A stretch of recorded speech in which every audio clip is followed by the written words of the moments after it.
Ito ang buhay Kristiyano ngayon. Babasahin natin at pag-aaralan ang ika-25 kabanata ng Gawa. Basahin natin. Umapila si Pablo kay Festus. Dumating si Festus sa lalawigan ng Judea bilang gobernador. At pagkaraan ng 3 araw, pumunta siya sa Jerusalem mula Caesarea. Doon sinabi sa kanya ng mga namamahalang pari at ng mga pinuno ng mga Hudyo ang kanilang akusasyon laban kay Pablo. At hiniling nila kay Festus na bigyan sila ng pabor na ipadala niya si Pablo sa Jerusalem. Pero balak pala nilang tambangan si Pablo sa daan at patayin. Sumagot si Festus, "Doon na lang si Pablo sa bilangguan sa Caesarea. Hindi ako magtatagal dito dahil babalik ako roon. Kaya pasamahin ninyo sa akin ang inyong mga pinuno at doon ninyo siya akusahan kung may masama siyang nagawa." 2 taon na ang nakalipas nang dakpin ng mga sundalong Romano si Pablo sa ilalim ni Felix. At kahit na napalitan si Felix ng bagong gobernador na si Festus, di pa rin humupa ang galit ng mga Hudyo kay Pablo. Ang planong pananambang sa kanya ay di pa rin nakakalimutan ng mga panatikong Hudyo. Bakit kaya di nawala ang kanilang kagustuhang patayin si Pablo? Bakit di nila matanggal ang ganitong pag-iisip sa kanilang puso kahit nakalipas na ang mahabang panahon? Sa ating buhay Kristiyano ngayon, nangyayari sa atin na mayroon tayong gustong gawin kahit na alam natin na ito ay isang kasalanan. Parehong-pareho ito sa nabasa natin. Ang dahilan lamang na di nila magawa ang pananambang kay Pablo ay dahil sa kanyang pagkabilanggo sa mga sundalong Romano. Kagaya ng mga gusto nating gawin kahit na mali, di ito matanggal sa ating isipan at habang tumatagal, para bang mas lumalakas pa ang tulak na gawin natin ito. At sa kalaunan, kapag bumigay na ang pagpipigil natin sa sarili, eto na at magkakasala na tayo. Paano kaya natin maiiwasan bumigay sa mga ganitong panunukso? Bakit kaya mas malakas ang tulak ng sariling kagustuhan laban sa pagsunod sa kalooban ng Diyos? Tama ang turo sa atin ni Jesus na ang kasalanan ay nanggagaling sa ating puso. Kung ano ang nilalaman ng ating puso, ang siya namang gagawin natin sa ating buhay. Kailangan kasing mangibabaw sa atin ang pagsunod sa kalooban ng Diyos sa ibabaw ng ating pansariling kagustuhan. Tanging ito lamang ang paraan para makaiwas tayo sa kasalanan. Para mapigilan ang kasalanan, kailangang hindi natin ito gustuhin. Ito ang sinasabing pagpipigil sa sarili. Pinipigil natin ang ating pusong gustuhin ang maling pamumuhay. Ito ang tunay na nagpapakita ng ibig sabihin ng kasabihan na mamatay sa sarili at mabuhay para kay Jesus. Ikaw, kapatid, paano mo nasisiguro na ang nilalaman ng puso mo ay ang kalooban ng Diyos? Kapag sarili na ang nangingibabaw, paano mo naman napagtitibay ang pagpipigil sa iyong sarili? Basahin natin ang ika-15 kabanata ng Mateo. Sapagkat sa puso ng tao nagmumula ang masasamang pag-iisip na nagtutulak sa kanya para pumatay, mangalunya, gumawa ng sexual na imoralidad, magnakaw, magsinungaling, at manira ng kapwa. Ang mga bagay na ito ang nagpaparumi sa isang tao. Pinapayuhan tayo ng salita ng Diyos sa mga turo ni Jesus. Nawa ay isa-puso natin ito at laging bantayan ang nilalaman ng ating puso. Basahin natin. Mahigit 1 linggo ang pananatili ni Festus sa Jerusalem. Pagkatapos, bumalik siya sa Caesarea. Kinabukasan, umupo siya sa hukuman at nag-utos na papasukin si Pablo. Pagpasok ni Pablo, pinaligiran agad siya ng mga Hudyong galing sa Jerusalem. At marami silang mabibigat na akusasyon laban sa kanya na hindi naman nila talaga napatunayan. Ipinagtanggol ni Pablo ang kanyang sarili. Sinabi niya, "Wala akong nagawang kasalanan laban sa kautusan ng mga Hudyo, sa templo o kaya'y sa emperador ng Roma." Dahil nais ni Festus na magustuhan siya ng mga Hudyo, tinanong niya si Pablo, "Gusto mo bang pumunta sa Jerusalem at doon ko lilitisin ang kaso mo?" Kilitisin natin si Festus. Isa siyang gobernador na nabigyan ng isang kaso na kailangan niyang desisyonan. Responsibilidad kasi niya ito bilang gobernador. At dito, matatanong natin, gagawin kaya niya kung ano ang tama? Sa nabasa natin, ipinipilit ng mga Hudyo ang kanilang paratang kay Pablo, ngunit di naman nila ito mapatunayan. Sa pagtitimbang ni Festus, mas madali para sa kanya ang ibigay ang hinihingi ng mga Hudyo na ipadala si Pablo sa Jerusalem kahit na wala itong kasalanan. Inuuna niya ang kanyang sariling kapakanan para mapatahimik niya ang mga Hudyo at di na siya mabigyan ng problema. Kitang-kita dito na namumuliti ka lamang siya. Sa ating buhay Kristiyano ngayon, ang ganitong sitwasyon na pinagdadaanan ni Festus ay madalas nating pinagdadaanan. Nangyayari sa ating lahat na kailangan tayong magdesisyon kung gagawin natin ang tama o gagawin natin ang mali. Kung susunod ba tayo sa kalooban ng Diyos o gagawin natin ang mainam para sa sariling kapakanan. Sa pananaw ni Festus, sino nga naman itong si Pablo sa kanyang buhay? At bakit ako mahihirapan ng dahil sa kanya? Ano ang makukuha ko kung magiging makatarungan ako sa aking desisyon? Kung ang kalalabasan naman nito ay mapupunta lang ang galit ng mga Hudyo sa akin. Kapatid, ganito ang pagtitimbang ni Festus. At di ko maikakaila na ganito rin ang aking pagtitimbang sa mga bagay-bagay. Lagi kong iniisip kung mahihirapan ako at bakit ko naman pahihirapan ang sarili ko kung pwede naman akong makaiwas sa gulo. Yun nga lang, mali naman ang gagawin ko. Tinuturo ko sa aking sarili na wala akong may tatago sa mata ng Diyos. Paano ko masasabi na ako ay isang tagasunod ni Jesus kung di ko naman kayang sumunod sa kanyang kalooban? Konting hirap lang, tatalikuran ko na ang Diyos. Ganito kahina ang aking pananampalataya. At sa aking buhay Kristiyano ngayon, kailangan kong matutunan na piliin ang pagsunod kay Jesus sa aking pamumuhay sa lahat ng panahon. Sa maliit na bagay at sa mga malaki at mabibigat na bagay. Siya ang tumanggap ng lahat ng kaparusahan sa aking mga kasalanan. Tinubos niya ako sa paghahatol. Kaya naman, kailangan kong ibigay ang buhay ko para kay Jesus. Tandaan natin kapatid ang talinghaga ng 2 anak na lalaki. Ikaw, kapatid, paano ka tumimbang ng mga bagay-bagay?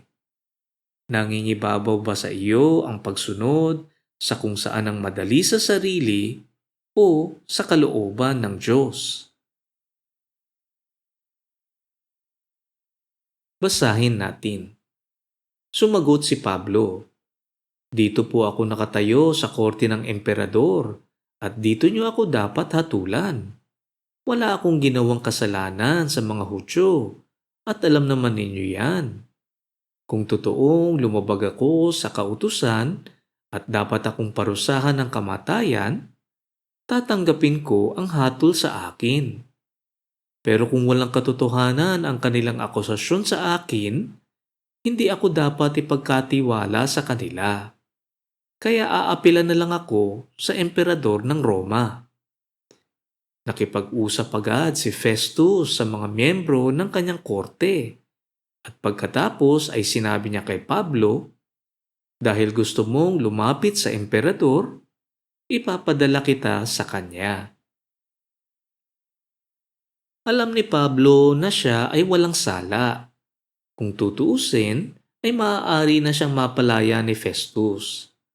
Ngunit kung siya ay papalayain, ibibigay naman siya sa mga Hudyo. At alam niya ang gusto nilang gawin sa kanya.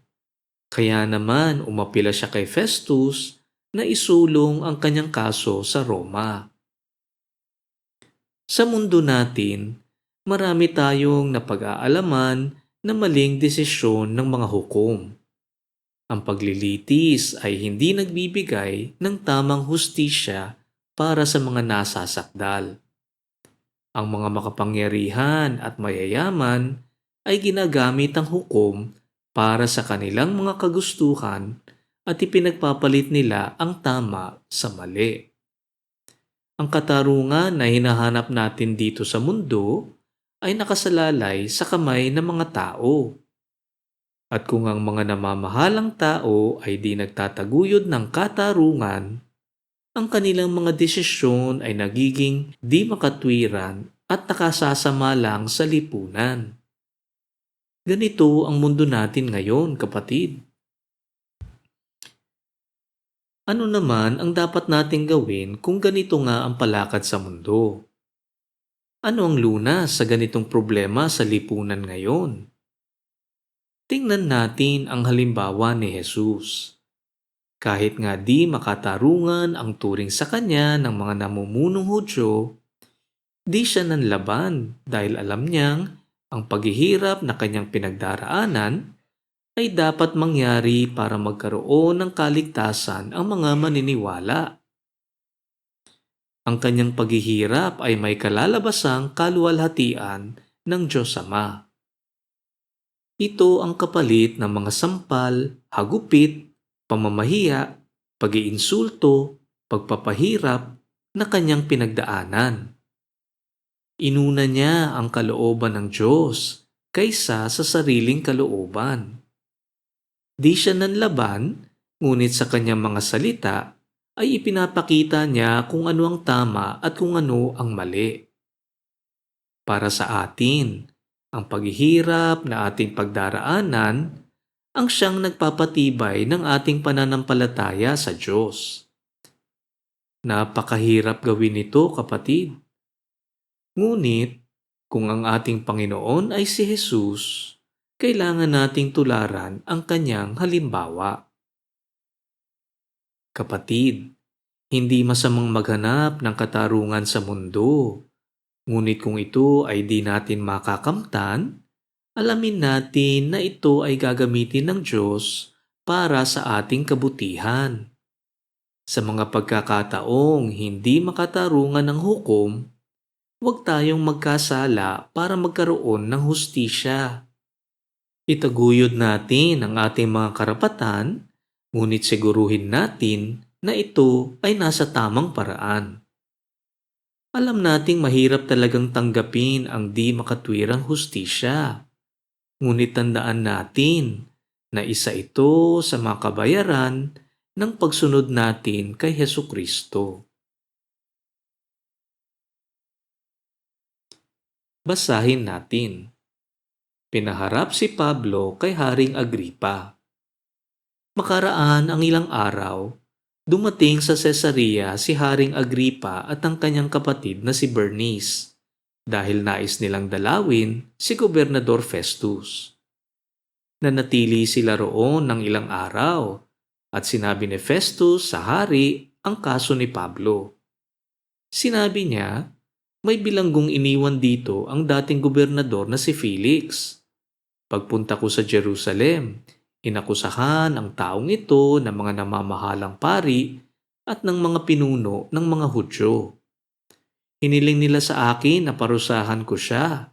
Sinabi ko sa kanila na hindi ugali ng mga Romano na parusahan ang kahit sino na hindi humaharap sa mga nag-aakusa sa kanya. At hindi pa nabibigyan ng pagkakataon na masagot ang mga akusasyon laban sa kanya. Nangyaring dumaan sa Caesarea si Haring Agripa at naging usap-usapan nila ang bilanggong si Pablo. Makikita natin dito na si Pablo ay parang isang pampalipas oras lamang sa buhay ng mga namumunong Romano. Kumbaga sa buhay natin ngayon, ito siguro ang pinakamainit na pinag-uusapan at gusto nilang magusyoso. Mababaw lamang ang kanilang interes kay Pablo at sa magandang balita na ipinamamalita niya. Sa mundo natin ngayon, marami sa atin ang di nakakakita sa totoong halaga ng mga bagay. Katulad ni na Felix at Festus at Agrippa, ang kanilang pagtingin sa mga pangyayari ay alitan lamang sa pagitan ng mga Hudyo. At ito ang nakakalungkot na katotohanan para sa ating mga Kristiyano. Hindi kasi nakikita ng karamihan ang totoong kahalagahan ng magandang balita. Masaya sila sa kanilang buhay dahil natutugunan naman ang kanilang mga pangangailangan. Maayos ang buhay nila at umaasa sila sa sariling husay at galing para makamtan nila ang lahat ng kanilang kagustuhan. Di nila kasi nakikita na sa mata ng Diyos, sila ay makasalanan. Sinasabi nga sa 5 kabanata ng Mateo, mapalad ang mga taong inaaming nagkulang sila sa Diyos, dahil makakasama sila sa kaharian ng Diyos. Kung di natin makita na tayong lahat ay nagkulang sa Diyos, walang dahilan para tayo ay maghanap ng kapatawaran at kaligtasan sa kaparusahang dadating. At kung maririnig naman nila ang mga turo ni Jesus, malamang ay magtataka sila kung bakit kailangang isang tabi ang ating sarili. Bakit naman nila pagsisilbihan ng kanilang kapwa? Ba't nila mamahalin ang kanilang mga kaaway? Bakit nila papatawarin ang mga nagkamali sa kanila? Ano-ano ba itong mga tinuturo ni Pablo? Sa ating buhay Kristiyano ngayon, kailangan natin makita kung ano ang totoong mahalaga para sa ating buhay. Di natin maikakaila na mahalaga ang paghahanap buhay dahil kailangan natin ito sa ating pang-araw-araw na pangangailangan. Ngunit, may mas mahalaga pa sa ating kakanin at iinumin. At ito ay ang pagsunod sa kalooban ng Diyos. Ang pangako ng pagkain at pag-inom ay buhay sa lupa. Ngunit darating din sa atin ang ating kamatayan. Ngunit ang pangako ng Diyos sa pagsunod sa kanyang kalooban ay buhay na walang hanggan. Nawa ay magkaroon tayong mga naniniwala ng pangmatagalang pagtingin sa mga bagay-bagay. At pag-isipan natin kung ano ang panandalian at kung ano naman ang magpakailanman. Basahin natin. Kaya sumama sila sa akin pabalik dito sa Caesarea. Hindi na ako nag-aksaya ng panahon kaya kinabukasan, umupo ako sa hukuman at ipinatawag ko ang taong ito. Akala ko'y may mabigat talaga silang akusasyon laban sa kanya. Pero nang magkaharap-harap na sila, wala naman pala. Ang mga bagay na pinagtatalunan nila ay tungkol lang sa relihiyon nila at sa isang taong ang pangalan ay Jesus. Patay na ang taong ito pero ayon kay Pablo ay buhay siya. Hindi ko alam kung anong aking gagawin sa kasong ito. Kaya tinanong ko si Pablo kung gusto niyang pumunta sa Jerusalem at doon mismo lilitisin ang kaso. Pero sinabi ni Pablo na lalapit na lang siya sa emperador para ang emperador na mismo ang magpasya. Kaya nagutos ako na bantayan siya hanggang maipadala ko siya sa emperador. Sinabi ni Agripa kay Festus, "Gusto kong mapakinggan ng taong ito." Sinabi ni Festus, "Sige, bukas mapapakinggan mo siya." Mukhang nagkaroon ng kaunting interes si Agripa ukol dito sa taong nasasakdal na si Pablo. Narinig niya ang kanilang pinagtatalunan ukol kay Jesus at sa muling pagkabuhay. Nakikita ko kung saan nanggagaling si Agripa nang ipinahayag niyang gusto niyang makausap si Pablo. Kapatid, kailangan nating makita na si Haring Agripa ay katulad rin ng mga taong hindi pa naniniwala kay Jesus. Maaaring may kaunti silang kaalaman, maaaring may kakilala silang naniniwala, maaaring alam na nila ang magandang balita, ngunit hindi pa sila sumasampalataya. Kailangan nating kunin ang pagkakataong ito para may pamahagi sa kanila ang bukod-tanging kaligtasan sa kanilang mga kasalanan at ituro sila kay Hesukristo. Kailangan nating ilahad sa kanila ang buong salaysay nang sa ganoon ay maintindihan nila ang kanilang pangangailangan kay Jesus.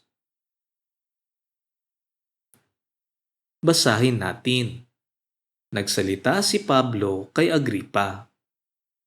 Kinabukasan, dumating sa korte sina Agripa at Bernice na may buong parangal. Maraming opisyal na mga sundalo at mga kilalang tao sa lungsod ang sumama sa kanila. Pagkatapos, nag-utos si Festus na dalhin doon si Pablo. Nang nasa loob na si Pablo, sinabi ni Festus, "Haring Agripa at kayong lahat na naririto ngayon, narito ang taong pinaaakusahan sa akin ng mga Hudyo rito sa Caesarea at sa Jerusalem. Isinisigaw nila na ang taong ito ay dapat patayin. Pero ayon sa pag-iimbestiga ko, wala akong nakitang dahilan para parusahan siya ng kamatayan. At dahil nais niyang lumapit sa emperador, nagpasya akong ipadala siya sa emperador. Pero wala akong maisulat na dahilan sa emperador kung bakit ipinadala ko siya roon. Kaya ipinapaharap ko siya sa inyo at lalong-lalo na sa inyo, Haring Agripa, para pagkatapos ng pag-iimbestiga natin sa kanya, mayroon na akong maisusulat. Sapagkat hindi ko maaaring ipadala sa emperador ang isang bilanggo nang walang malinaw na akusasyon laban sa kanya." Ipinaharap ni Festus si Pablo kay Haring Agripa. At dito ay inaamin niya na wala siyang makitang dahilan para mahatulan ng kamatayan si Pablo. Tingnan natin ang pananaw ni Festus. Lagi niyang iniisip ang kanyang sariling pangangailangan sa ibabaw ng lahat.